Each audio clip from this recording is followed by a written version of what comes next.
About this briefly, which is somehow it worked against the stereotype that we often hear people say that women, jurors, can be tougher on women witnesses than tougher. I can't talk, it's Friday afternoon. Tougher on than men would be witnesses. The theories are all over the board. I don't believe in any of those theories. You got to judge the person for what the person is. You can't get involved with, you need an all-male jury, you need mostly females. It could work both ways. But what this did prove is these cases are won and lost in jury selection. You know, you could have had a jury for a different makeup. They would have convicted, no question, on the murder in the first degree. Cases are won and lost in jury selection. We just heard from 2 jurors. They were totally defense jurors. We didn't even hear reasonable doubt. I mean, they bought the story, you know, hook, line, and sinker. There was no question in their mind that she was telling the truth, that this was an abused woman, she was sexually abused, she should get her kids back, the whole 9 yards. They believed Mary totally. And Michael, you've been covering this case. There was a lot of talk, though, that the fact that there was 10 women on the jury and only 2 men, that was going to have some kind of effect. Nobody could kind of figure out what, but there was certainly lots of speculation. You want to hear something interesting? I was talking to these jurors, you know, in between breaks and things, and I won't identify which one, but one of the jurors told me that they effectively let Bill Berry, the male guy, one of only 2 on the jury, be the foreman because they didn't want the perception that the women were ganging up on the men in jury deliberations. So, I mean, the stuff that goes on behind that jury room door, it's incredible. And I think also from some of the jurors I've spoken to, I found that most of them had some relative, friend, who had suffered abuse at some time. One even had a relative, a close relative, just getting out of an abusive relationship. I said, well, don't you think that kind of colored your perception and your ability to believe or disbelieve Mary Winkler? And she said, well, yeah, it had to. So, you know, whether these people are not coming up with that information on voir dire or they're just not asked the right questions, I don't know. But if you're asking the question of a juror and you find out that kind of information, you're not going to keep that juror on your panel there. You're certainly not. Certainly not. But let's move on to a different topic, which is the 3 girls. There's Patricia, 9, Mary Alice, 7, and Brianna, 2.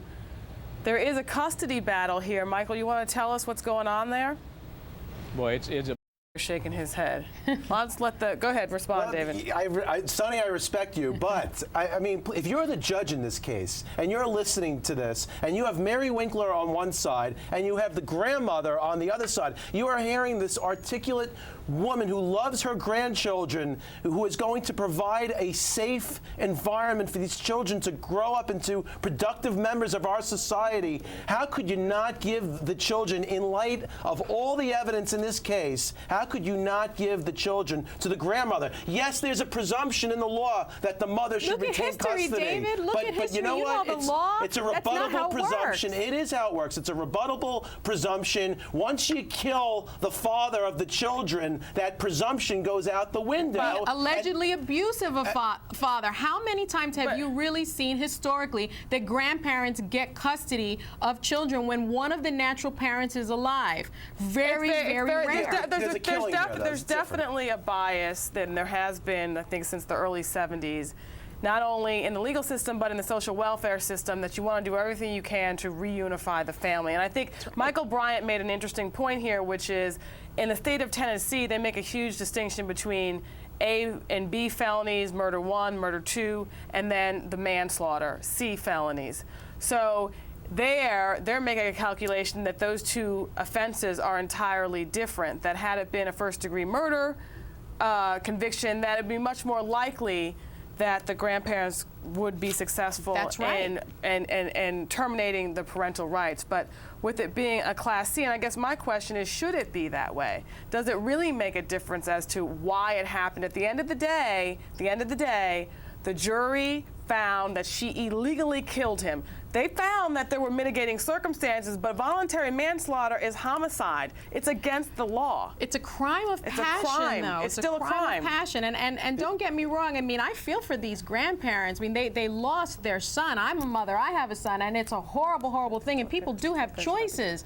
But we're talking about a woman who and everyone believes her, was abused, viciously abused by her husband for many, many years.